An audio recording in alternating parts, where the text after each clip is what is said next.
Yeah, we're excited to get back out here on Wednesday night on the road up at Wintrust Arena, which for the Xavier fans that have never been there, man, it's a beautiful arena. It's right downtown there in Chicago, right next to where the Bears play. Beautiful place. So, got a high-level respect for DePaul. Tony Stubblefield is in his first year at DePaul as the head coach there and is doing a great job. I mean, they've had some great wins. They're coming off a terrific win against Seton Hall, where I believe they scored 96 points, and they basically led from the very beginning to the very end of the game. They're led by a veteran guard, Javon Freeman Liberty, who's playing as well as any guard in the league and in the country, in my opinion. Terrific one-on-one player. Just has an incredible burst. He's shooting the ball at a very, very high level this year. You could tell he's spent a lot of time on his jump shot, which has made him very, very, very difficult to guard. He was already difficult to guard as it was when he didn't shoot it that well. Now he's just that much harder to guard. David Jones, who's a sophomore, has taken a big step forward for them as well from last year to this year. He's averaging, I think, 16 and 8 a game. He's a tremendous rebounder. He's a lefty. He's wired to score. They're as talented on the perimeter as any team in our league, and I think that showed there in that Seton Hall game. Jalen Terry's playing at a very high level, transfer from Oregon. So very talented. We know, again, that it's going to come down to, they're an elite rebounding team. That's where I think their strength is. They're going to play two bigs predominantly most of the game. They're a very good rebounding team on both ends of the floor, so we got to block them out. We got to limit them to one shot. They're at the 40th fastest pace in all of college basketball, so we got to get back in transition. Got to make them run half-court offense. And then I think the third thing, and anytime you go on the road, you have to really set the tone on the offensive end by taking care of the ball. That lets your opposition know that you're ready to play, that you're sharp. And that allows us also to set up our defense. So those would be the three keys kind of heading into this game. We know we got a big challenge on Wednesday night. Our first question, please raise your hand or use the raise hand button if you have a question. First question, Adam Baum. Travis, you mentioned Coach Stubblefield. What does his DePaul team under him look like? How might it be different from years past under Dave Leda? What's his style like as a coach? I think they're playing even more up tempo, Adam. They play very free. He gives those guys the neon green light to make plays. And I think you see a guy like Javon Freeman Liberty exploding underneath him right now. So that's first and foremost. But they're going to play physical. They're going to be big. They're going to kind of mix in defenses. So they'll press a little bit. He came from Oregon where they ran this 2-3 matchup zone, kind of off and on throughout the game. So they'll play some man. They'll play some 2-3 match. They'll 1-2-2 press. He'll throw a lot of different looks at you on the defensive end. But they want to play fast. They want to play up-tempo. They want to get out and go. And again, their guards kind of dictate their pace with Javon Freeman Liberty and with David Jones and Jalen Terry. Adam? You talk about turnovers, Travis, and for most of the season, that's been a big question mark with your team. But in the last 3 games, you guys have been single-digit turnovers. Why is this just a process of your team getting it together in that regard over time, or what have you noticed recently that's allowed your team to take better care of the basketball? Yeah, it's funny. I told our guys, I said, fellas, before you start talking about winning, you got to figure out the things that lose, right? Part of losing is if you turn the ball over, right? That's the quickest way to lose. And our guys are doing a better job valuing the ball. They are. I think there's better rhythm. We're playing at our pace a lot more. Where we got to get better, though, our numbers have been better, right? They've been, if you look in Big East play, we've done a pretty good job overall. But the turnovers we have, though, Adam, are loud, and we got to get rid of those.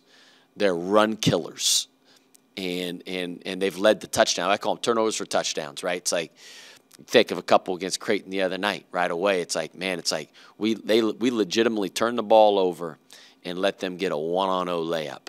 That's a major problem. We got to get rid of those loud ones. And if we do that, then I think we got a chance to be a pretty good offensive team. Next question. Joe Daneman.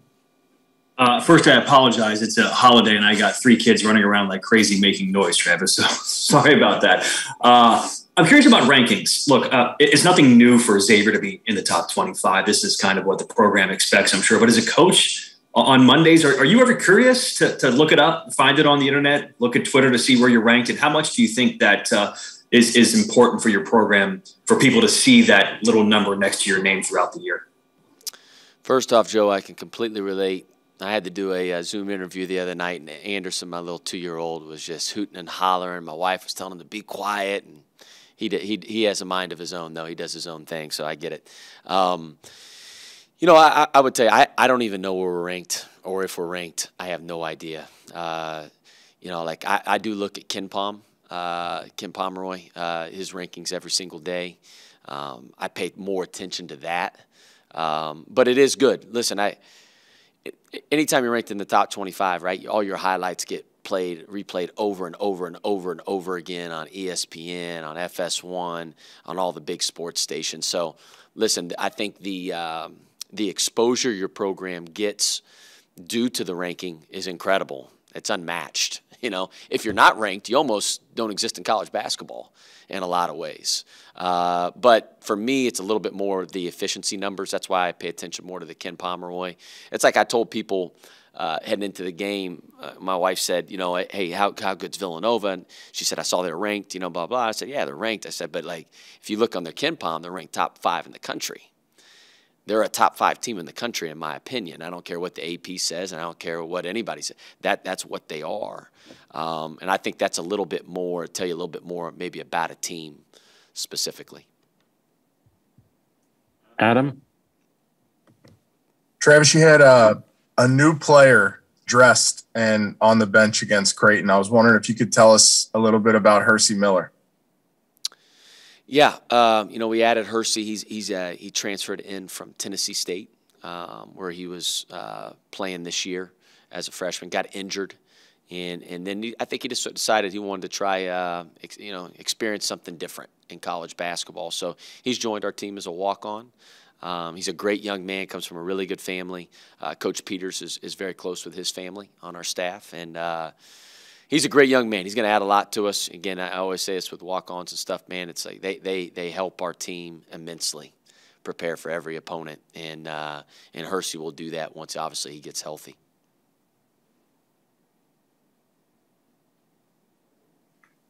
Next question. Joe? Yeah, I was going to save this for the end because it's a little bit off topic here. But Travis Steele, you're Travis Steele. Zach Taylor took the playoff game-winning game ball to Mount Lookout Tavern the other night after they won. You have a tradition of going to Dana's and paying for drinks. What do you think is the better coach tradition? To take a game ball to a bar, or to drop what you drop to pay for drinks? Man, Joe. Well, you're asking me, so I'm biased, right? So I'm going to say me. But hey, it's awesome. What he did was great. Listen, how much success that the Bengals have had this year has been fun to watch. It's been great for the city. You can feel the energy in the city. And then obviously to win the playoff game, I know I hadn't won one in a long, long time. Man, that's a big deal. So, and not only he had the awareness, you know, of obviously winning the game, but just how much it meant to the city, I think tells a lot about Zach Taylor. He gets it. You know what I mean? You know, and again, for him to be able to, I think he went to 3 different spots. I know MLT's was one of them. And I forget if the Pontiac may have been the other one I saw in the media and one other spot. But it just shows you, again, how with it he is and how much awareness he has and invested he is in this city. So, you know, kudos to him. Great idea that he had. I do want to follow up. As a coach, how important do you think it is to connect in some ways like that, unique ways with your fan base, the way you have, obviously the way Zach did? It kind of seems like it's kind of the modern way now to kind of connect with the fans and your fan base. Yeah, I think it's really important. I don't know if you have to go to the bar, I guess, like Zach and I did to connect, but I do think, but it's important. You know, again, nowadays, we understand, listen, it's more than just coaching. Right, part of our job is to coach our team and the players that we have, but we also, again, here in the community in Cincinnati, Cincinnati's a big city, but it's got a small town feel to it. I feel like everybody knows everybody, and everybody's got a connection or connected to somebody else, and again, I think we all pull for each other, and again, just excited for the city and excited for the Bengals, and hopefully they can get the win here against Dante Jackson's Tennessee Titans here on Saturday. I'll be pulling for the Bengals. Adam? You kind of stole my question there a little bit, Travis, because we were talking about the NFL. I was just wondering if you sense any sort of pressure, any nerves from him so far once that matchup got set. Dante's the type of guy, he won't show his cards very easy, but I know deep down he's nervous. I know deep down he's really, really, really nervous. He knows Joe Burrow and the Bengals are going to take care of business. Again, listen, there's nothing more than I would like to see in these NFL playoffs than to see Jackson suffer. So that's at this point, that's what I want to see. I'm fully committed to that. So I'm all in on the Bengals.